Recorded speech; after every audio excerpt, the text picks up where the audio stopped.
Assalamualaikum warahmatullahi wabarakatuh. Salam sejahtera murid sekalian. Kita bertemu dalam kelas PDPR Sejarah tahun 4. Telah lama kita berhenti ya. Last kita belajar mata pelajaran sejarah ni, seingat saya sebelum kita menyambut hari raya kan, pada bulan puasa. Dan tajuk terakhir yang kita belajar ialah tajuk Zaman Air Batu. Jadi ini topik 6 ataupun unit 6 ni adalah tajuk baru ya. Topik baru yang kamu akan belajar iaitu zaman prasejarah ya. Zaman prasejarah. Okey, apa yang kamu akan dapat dalam pembelajaran kali ini ialah yang pertama, kamu dapat menyatakan maksud zaman prasejarah. Jadi murid-murid tahu maksud zaman prasejarah tu apa dia ya. Kalau sebelum ni kita tahu apa itu maksud sejarah. Sejarah ni benda yang ada manfaat, benda yang melibatkan kisah-kisah lama yang memberi makna kepada diri kita, bukan saja negara, negeri kita. Sejarah kamu lahir itu sejarah beri makna ya. Penting. Itu adalah sejarah. Kalau benda tu biasa-biasa, dia tak namakan sejarah. Okey, yang kedua, kamu juga dapat memberikan contoh lokasi. Apa maksud lokasi? Lokasi ini adalah tempat zaman prasejarah di negara kita. Jadi kat negara kita ni ada beberapa tempat yang telah diisytiharkan, yang telah kerajaan wartakan. Kerajaan telah tetapkan bahawa di sini adalah zaman dahulunya ada kisah sejarah yang perlu dijaga, yang perlu kita pelihara. Contohnya, kat mana? Contohnya, kalau di negeri Sarawak tu, siapa yang asal usul daripada Sarawak, Gua Niah. Siapa yang ada saudara yang tinggal kat sana ataupun datuk ke nenek ke, saudara-saudara kamu yang tinggal di berhampiran dekat Miri bandar Miri, dekat kawasan daerah Miri di Sarawak tu, ada nama tempat Gua Niah. Jadi di situ telah dibuktikan bahawa ada peninggalan zaman prasejarah ini. Okey. Kita lihat apa maksud penting yang cikgu merahkan tu penting itu ya. Kamu kena faham betul-betul ya. Nanti bila ada soalan, tugasan kamu perlu rujuk balik nota-nota ni. Okey. Prasejarah ialah zaman manusia belum mempunyai tulisan. Maksudnya sekarang kamu belajar, kamu menulis ya, macam saya menulis dalam buku ni. Menulis semua yang kamu belajar ini, mereka belum belajar. Belum ada tulisan. Kalau ada pun dia bentuk gambar, dia lukis pada dinding gua, pada tempat-tempat mana, pada batu, dia bentuk lukisan. Dia tak belajar secara formal. Macam awak sekarang ni, kamu sekarang ni belajar secara formal. Walaupun belajar di rumah, mungkin tak pakai baju sekolah, mungkin duduk dekat bilik, mungkin tak tahulah apa-apa yang kamu buat, mungkin santai je kamu dengar rakaman cikgu ni. Cara belajar sekarang lah. Zaman sekarang kalau formal, kamu datang di sekolah. Walaupun tak formal, tapi kamu belajar dengan benda yang formal. Ada bahan dia, ada buku teknya. Ada dia panggil syllabus dia. Ataupun DSKP, dokumen standard kamu yang kena belajar. Okey. Ada pentaksiran dia, pentaksiran bilik darjah yang kamu akan diuji. Jadi benda-benda ini dinamakan formal. Dulu tak ada. Okey. Yang kedua, dikatakan kewujudan manusia prasejarah dapat diketahui melalui kajian arkeologi dengan menggunakan kaedah gali cari. Okey. Awal dahulu kita belajar di topik di mata pelajaran sejarah ni, cikgu ada beritahu sumber sejarah ni melibatkan 3 sumber, iaitu dari segi lisan. Maksudnya kamu bertanya orang yang dulu, masa yang hidup zaman-zaman dahulu, sejarah, dia tahu tentang kisah-kisah dahulu. Dia boleh bercerita dengan betul, ataupun kita dapat mengesahkan penceritaan dia tu kisah yang betul. Macam ayah kamu, dia boleh cerita tentang kisah adik kamu lahir dulu, ataupun macam mana dia hidup di kawasan Pasir Gudang ni, mula-mula tinggal di Pasir Gudang. Itu juga sejarah yang boleh dipercayai. Itu pertanyaan kamu, berbual dengan ayah kamu, mak kamu. Okey, yang kedua, secara penulisan. Sekarang ni bahan penulisan yang kita tunjukkan ni adalah juga bahasa sejarah. Buku teks kamu, buku-buku sejarah lain, kisah Hantuah, kisah Melaka, yang kamu pergi perpustakaan, kamu baca buku kisah Hang Tuah. Okey, baca dalam buku sejarah. Itu juga dari segi penulisan. Dan yang ketiga dari segi arkeologi. Cari gali. Kita pergi satu tempat, pakar-pakar sejarah, dia dapat tahu bahawa tempat ni mungkin ada kesan-kesan sejarah. Jadi dia cari gali dan jumpa bahan-bahan seperti benda-benda lama lah.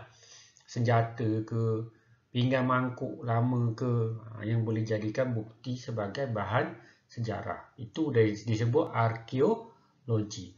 Okey, prasejarah dibahagikan pada 4. Ini penting. 4 zaman prasejarah iaitu Paleolitik. Pertama, Mesolitik, Neolitik dan juga zaman logam.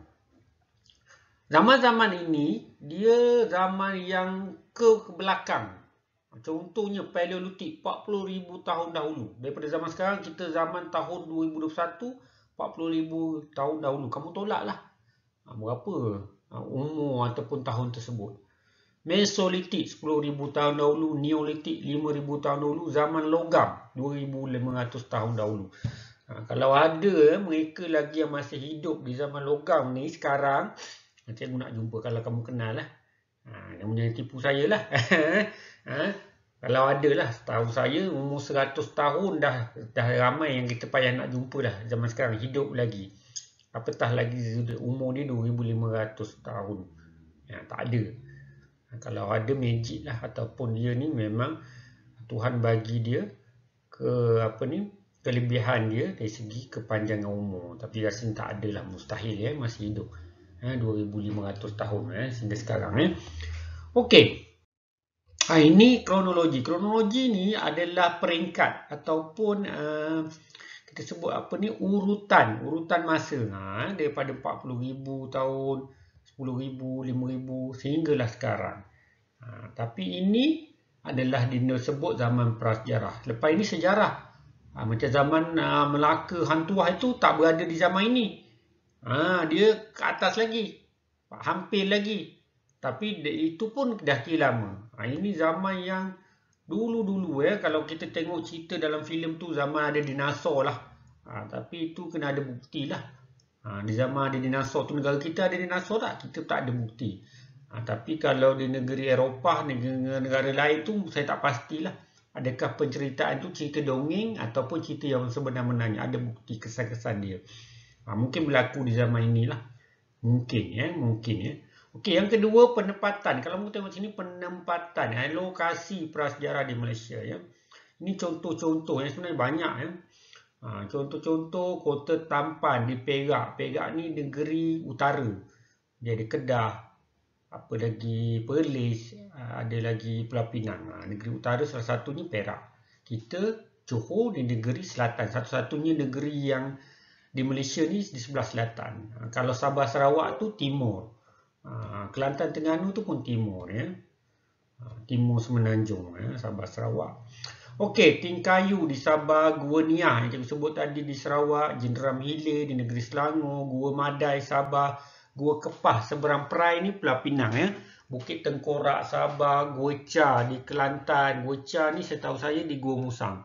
Gua Badak di negeri Perak, banyak kat negeri Perak Sungai Tembeling di negeri Pahang. Okey, yang ni saya pernah pergi. Sungai Tembeling ni sebenarnya kawasan penempatan di tebing-tebing sungai Ada dijumpai tinggalan-tinggalan sejarah dibuktikan oleh pakar-pakar sejarah Lembah Bernam di Selangor dan Gua Harimau di negeri Perak. Ini semua tempat ataupun lokasi peninggalan sejarah mengikut urutan dia sama Paleolitik, Mesolitik, Neolitik dan logam Okey, ni dari segi peta dia. Ni peta Malaysia. Semenanjung, sebelah sini Semenanjung, sebelah sini Sabah Sarawak. Okey, kalau kamu tengok Gua Kepah, bukan Gua Kepah.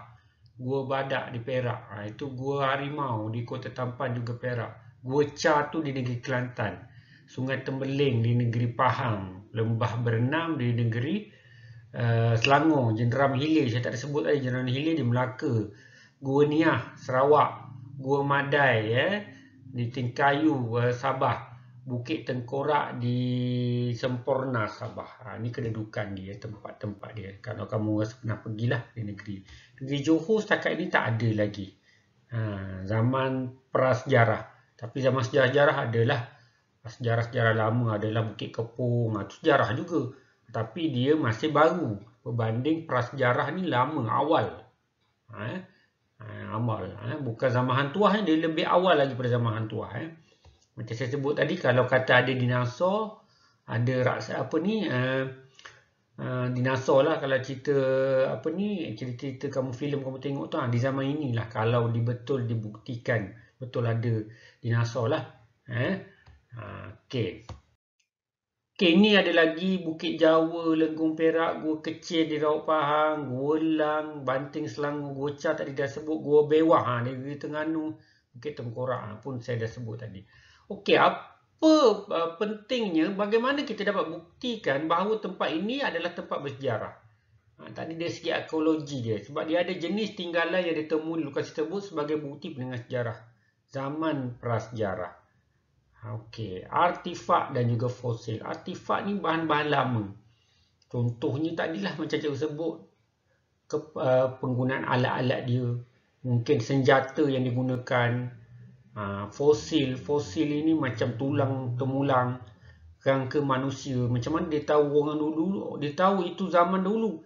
Dari segi mungkin gigi kita, sebenarnya kalau kita meninggal sekalipun, tulang kita ni tak reput, atau tulang ni mungkin kekal lah. Yang tak ada daging lah.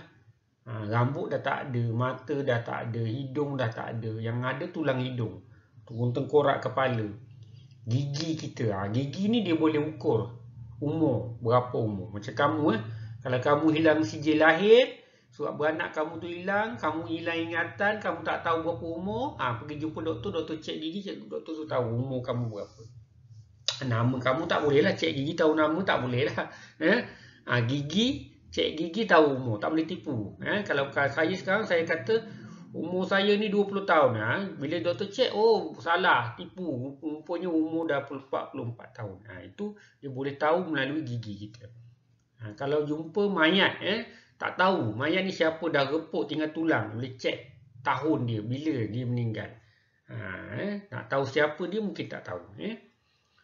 Okay, mungkin ada pemakaian pada tubuh dia tu, boleh dikenal pasti. Kalau tak reput, itu dikatakan artifak lah. Okey. Seterusnya, ini paling penting sebelum saya menutup pembelajaran hari ini. Paling penting rumusan tentang pembelajaran ini ialah peranan kita. Kita ni, kamu ni tetap berkaitan dengan penemuan peninggalan sejarah zaman prasejarah ni. Apa yang kamu perlu buat ataupun perlu kamu jaga? Yang pertama, kamu kena rasa perasaan menghargai itu ada. Jadi kita kena merasa hargai. Bila maksudnya hargai macam mana? Contoh cikgu bagi barang kat kamu, hadiah. Kamu buat apa? Kamu simpan dengan baik, kamu letak, kamu bersihkan dia, jangan rosakkan dia. Kalau boleh benda ni terjaga selama-lamanya lah, elok selama-lamanya. Itu maksud menghargai. Okey, yang kedua, bahan-bahan sejarah ini juga kamu mesti dipelihara kawasan sejarah tersebut. Kalau contoh di Gua Niah ni, jangan pastikan kawasan tersebut terpelihara. Bersihkan. Sebab mesti ada pengunjung, sentiasa pengunjung, pelancong daripada luar. Sekarang ni tak boleh lah sebab COVID. Tapi akan datang mungkin pelancong nak pergi ke situ. Jadi kena jaga kawasan itu. Okey, yang seterusnya, merasa bangga. Selain daripada menghargai, merasa bangga. Kamu kena ada perasaan dalam diri kamu ni bangga. Kerana ada lagi bahan-bahan sejarah yang kamu mungkin nanti, kamu sampai tahap umur macam saya, boleh bercerita tentang orang generasi baru, orang muda, anak-anak kamu, mungkin cucu kamu. Dan ada bukti-bukti bahan sejarah tersebut. Kamu boleh tunjukkan. Dan yang seterusnya, memelihara keaslian penemuan artifak dan fosil. Biasanya benda ini, bila kita jumpa bahan sejarah ini, di mana kita nak kena simpan? Kita boleh simpan sendiri sebab dia ada nilai. Dia boleh jual, harga dia mungkin mahal. Kalau jual, kamu ditangkap oleh polis, kamu bersalah. Sebab bahan-bahan ini adalah harta negara kita, Malaysia. Macam harta kamu tu, barang-barang kamu lah kat rumah. Harta ayah kamu kat rumah kamu lah, rumah, kereta. Tapi kalau bahan ini adalah bahan kepunyaan negara Malaysia. Jadi di mana letak? Di muzium. Di muzium mereka akan jagalah bahan-bahan ini. Okey, seterusnya mewartakan kawasan tersebut sebagai warisan sejarah Malaysia. Contohnya Gua Niah, macam saya sebut tadi lah, Gua Ca di Gua Musang. Jadi diwartakan. Mungkin ada signboard lah tulis kawasan bersejarah. Okey, jadi diwartakan. Okey, di akhir saya akan beri tugasan sedikit melalui buku aktiviti kamu lah. Saya harap ada semua pada kamu. Saya dah serahkan buku ni. Okey, buku ni saya tunjukkan ni. Saya harap kamu boleh buka. Mana yang tak ada, kamu kena salin soalan muka surat 47, 48 ni dalam buku latihan dan jawab. Semua soalan berkaitan ini ada jawapan dengan apa yang saya ceritakan tadi, nota tadi. Kamu lihat balik, tengok balik rakaman tadi. Okey, yang pertama, ni buku dia. Di muka surat 47 ni tentang lengkapkan maksud sejarah. Yang kedua, tahap zaman prasejarah. Tadi saya dah sebut ada 4 ya. Dan nyatakan garis masa dia 14,700 tahun Masih. Yang ini kamu kena nyatakan. Okey. Dan muka surat 48 tentang negeri, tempat, lokasi-lokasi kat Perak tadi apa dia? Saya pun dah sebut. Jelaskan tinggalan sejarah yang ditemui di lokasi tersebut. Apa dia? Ada 2 tadi. Dari segi ekologi tu apa dia? Dan apakah peranan terhadap penemuan tersebut? Semua soalan ni kalau kamu boleh jawab dalam buku, tak perlu salin dalam buku latihan. Kalau kamu ada buku warna kuning ni, macam saya tunjuk ni, kamu boleh jawab dalam buku tersebut. Ya? Faham ya? Jadi kalau dah faham, saya harap kerja ni kamu boleh buat naik ya. Saya harap kamu mananya dah ada laptop, ada peranti tu yang cikgu yang diberi oleh sekolah baru-baru ni jaga dengan baik. Gunakan join kelas Google Classroom. Kat situ kamu boleh tanya, tak faham boleh tanya saya. Saya pun boleh tanya kamu kat dalam tu ya. Dan boleh muat naik bahan ni. Ambil gambar yang kamu buat ni, simpan dalam komputer kamu, muat naik dalam Google Classroom. Tapi kamu kena belajarlah cara tanya abang kamu, kakak kamu kalau yang tahu. Ibu bapa kamu kalau tahu, tak tahu kena tanya cikgu lah. Macam mana nak muat naik ya. Jadi itu saja untuk kelas hari ini. Sekian. Saya harap kamu jaga diri kamu, jaga kesihatan supaya kita dapat segera belajar secara bersemuka di sekolah. Sekian. Wabillahi taufiq wa hidayah. Wassalamualaikum warahmatullahi wabarakatuh dan salam sejahtera. Okay, bye-bye. Kita jumpa semula minggu hadapan. Masih dalam tajuk ni, tetapi berkaitan perkara yang lain ya. Seperti apa? Kita nak tahu pula berkaitan apa? Tadi cikgu dah babai, ingat nak berhenti je cikgu terlupa berkaitan macam mana ekonomi zaman-zaman prasejarah ni, cara ekonomi mereka bekerja, makan macam mana, bersosial macam mana, keagamaan di mereka macam mana. Jadi banyak lagi kita akan belajar tentang topik zaman prasejarah. Okey, itu saja. Sekali lagi cikgu ucapkan terima kasih kerana sudi mendengar rakaman ini. Mungkin yang tak mendengar tu boleh lihat bahan-bahan yang cikgu bagi, nota cikgu bagi, dan yang selebihnya sudah pasti kamu dapat ikut dalam Google Meet lah. Yang mendengar rakaman ni sebenarnya kalau tak dengar pun tak apa, tapi dapat ikut kelas dalam Google Meet ya. Link yang cikgu akan bagikan. Ini sebagai pilihan lah cara kamu belajar di rumah. Sekian daripada saya, semoga kamu dapat berada dalam keadaan baik, sihat walafiat dan dapat berjumpa semula secara bersemuka di sekolah belajar semula di sekolah seperti keadaan normal. Okey, assalamualaikum dan salam sejahtera. Okey, bye bye sekali lagi.